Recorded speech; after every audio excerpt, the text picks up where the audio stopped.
And welcome back tonight in Meet the Midterms. President Trump on his way to a rally in South Carolina for Governor Henry McMaster. This just hours ahead of tomorrow's runoff election down there in South Carolina. Couple elections, couple primaries we're keeping an eye on tomorrow. And, of course, South Carolina probably the first because the president, tonight by going down there, he is putting his political prestige with his own party on the line a little bit here. If his candidate doesn't get across the finish line, be a very embarrassing thing for Donald Trump. So again, Henry McMaster, he's the governor of South Carolina, took over when Nikki Haley left to be the UN ambassador. McMaster, one of the first South Carolina politicians to endorse Trump back in 2016. Here's the deal. They had the preliminary 2 weeks ago. McMaster came in first, but remember, South Carolina, runoff state, got to get 50%. He was 8 points under 50, and so he's got a competitor here in this runoff tomorrow. Trump coming down there for McMaster. John Warren running as an outsider.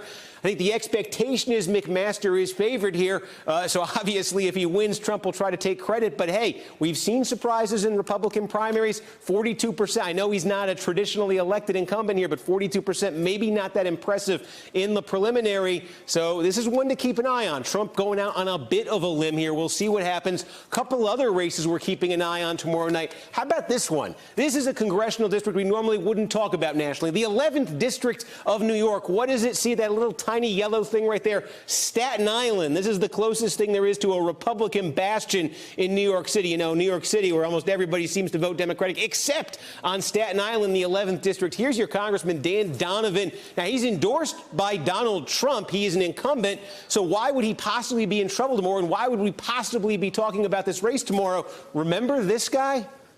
Michael Grimm, he's back. Michael Grimm did time in jail a couple of years ago. Former congressman, gave up his seat, served time in jail, came out. Now he says he was railroaded. He's claiming the Obama administration railroaded him there, running against Dan Donovan in this Republican primary. There has been some polling. There have been some indications that Grimm has a real chance tomorrow of knocking off Dan Donovan. Donald Trump has said, hey, Republicans, don't do that. Don't go with Michael Grimm because this seat could be in danger in the fall. So that's another one we're keeping an eye on. And then how about this? How about another name, another blast from the past, if you will? Mitt Romney, very much a present tense figure all of a sudden. There's a primary tomorrow in Utah. He's running against Mike Kennedy. Romney expected to win this thing easily, expected to win in the fall easily, expected to go to the U.S. Senate, set up a very interesting dynamic there. Other thing to keep an eye on, Mitt Romney, if he does, in fact, win this primary tomorrow, it would bring his lifetime record running against a Kennedy to 500. He'd be 1-1. Remember 1994, Ted Kennedy beat Mitt Romney by 17 points there in Massachusetts in that Senate race. Now Romney a few thousand miles away, a lot friendlier territory for him. He's expected to get that nomination. Again, he's out with an op-ed today talking about how he would handle that dynamic with President Trump, a man he once had withering criticism for him, now maybe a little more nuanced than that. So that's another interesting thing to keep an eye on. Some other Democratic primaries tomorrow. A lot going on. We're going to be here tracking it all day.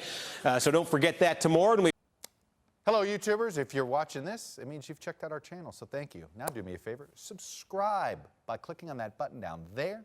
Click on any of the videos to watch the latest interviews and highlights from MTP Daily and MSNBC. You can get more Beat the Press content every morning in the First Read newsletter. If you're tired of content that you don't know anything about where it came from, you don't have to have that problem with us. NBC News, MSNBC, MTP, and the Meet the Press mindset right here for you on YouTube. Subscribe now.